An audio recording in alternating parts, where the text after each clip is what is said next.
ಸಮೀಕ್ಷಾದಲ್ಲಿ ನಮ್ಮ ಕುವೆಂಪು ನಗರ ಟೀಮ್ 11 ಕಳೆದ 3 ವರ್ಷಗಳಿಂದ ಬಾಲ ಸಂಸ್ಕಾರ ತರಗತಿಯನ್ನು ಬಹಳ ಯಶಸ್ವಿಯಾಗಿ ನಡೆಸ್ಕೊಂಡು ಬರ್ತಾ ಇದ್ದೀವಿ. ಇದು ನಿಮ್ಮೆಲ್ಲರಿಗೂ ಪ್ರೇರಣೆಯಾಗಬಹುದೇನೋ ಅನ್ನುವಂತಹ ಕಾರಣಕ್ಕಾಗಿ ತುಂಬ ಚಿಕ್ಕದಾಗಿ ಚೊಕ್ಕದಾಗಿ ಅದರ ವಿವರವನ್ನು ನೀಡ್ತಾ ಇದ್ದೀನಿ ಅಷ್ಟೇ.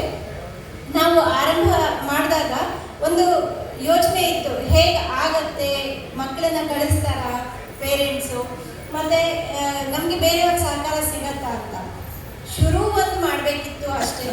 ಜನಕ್ಕೆ ಬೇಕಿತ್ತು, ಯಾಕಂದರೆ ಈಗ ಎಲ್ಲರಿಗೂ ಮನೆಯಲ್ಲೂ ಒಂದು ಸಮಸ್ಯೆ ಏನಂದರೆ ಮೊಬೈಲ್ ಇಟ್ಕೊಂಡು ಮಕ್ಕಳು ಕೂತ್ಬಿಡ್ತಾರೆ. ಅದನ್ನು ಬಿಡಿಸ್ಬೇಕು, ಅದಕ್ಕೆ ಬದಲಾಗಿ ಅವ್ರಿಗೆ ಒಳ್ಳೆಯ ಸಂಸ್ಕಾರವನ್ನು ಕೊಡುವಂಥದ್ದಾಗಬೇಕು ಅಂತ.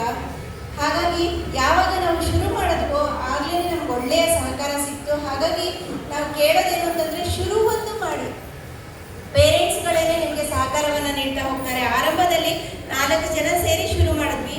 ಈಗ 2 ಟೀಮ್ 11ಗಳು ನಮ್ಮ ಸಮೀಕ್ಷೆಯಲ್ಲಿದೆ. 11 ಜನರ 2 ಟೀಮ್ ಅಂದರೆ 22 ಜನ ಸೇರಿ ನಾವು ನಡೆಸ್ತಾ ಇದ್ದೀವಿ. ಮಕ್ಕಳು ಕೂಡ ಹೆಚ್ಚು ಬರ್ತಾ ಇದ್ದಾರೆ. ಅನೇಕ ಕಾರ್ಯಕ್ರಮಗಳನ್ನ ನಾವು ಹಮ್ಮಿಕೊಂಡಿರ್ತೀವಿ. ಪ್ರತಿ ಶನಿವಾರ ನಾವು ಈ ಕಾರ್ಯಕ್ರಮವನ್ನು ವಾರಕ್ಕೊಮ್ಮೆ ಅಂತ ನಾವು ಮಾಡ್ತಾ ಹೋಗ್ತಾ ಇರ್ತೀವಿ. ಮೊದಲೆಲ್ಲ 2 ಗಂಟೆ ಕಾಲ ನಡೆಸ್ತಾ ಇದ್ವಿ. ಈಗ ಸೀನಿಯರ್ ಜೂನಿಯರ್ ಅಂತ ಮಾಡಿರೋದ್ರಿಂದ 1 ಗಂಟೆಗೆ ಮೀಸಲಾಗಿ ಇಟ್ಕೊಂಡಿದ್ದೀವಿ.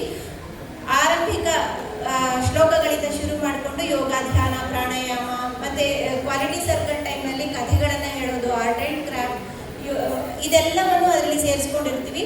ಎಲ್ಲಕ್ಕಿಂತ ಮುಖ್ಯವಾಗಿ ಮಕ್ಕಳನ್ನು ಆಕರ್ಷಣೆ ಮಾಡುವಂಥದ್ದು ಆಟಗಳು.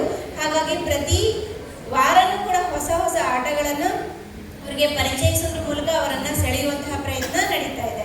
ಹೀಗೆ ಮಕ್ಕಳು ಕೂಡ ಬಹಳ ಚೆನ್ನಾಗಿ ನಮ್ಮ ಜೊತೆಗೆ ಆಟದ ಮೂಲಕ ಸಂಸ್ಕಾರ ಪಾಠವನ್ನು ಕಲಿತಿದ್ದಾರೆ.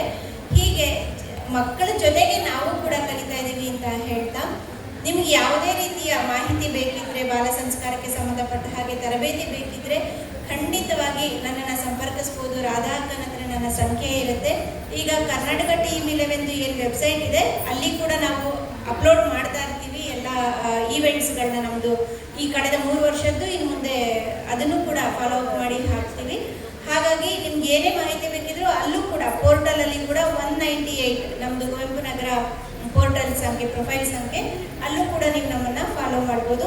ಯಾವುದೇ ರೀತಿಯ ಮಾಹಿತಿಗಾಗಿ ನಮ್ಮನ್ನು ಸಂಪರ್ಕಿಸ್ಬೋದು ಅಂತ ಹೇಳ್ತಾ, ಈ ಒಂದು ಸುವರ್ಣ ಅವಕಾಶಕ್ಕಾಗಿ ಮತ್ತೊಮ್ಮೆ ಎಲ್ಲರಿಗೂ ಧನ್ಯವಾದವನ್ನು ಹೇಳ್ತಾ ಇದ್ದೀನಿ.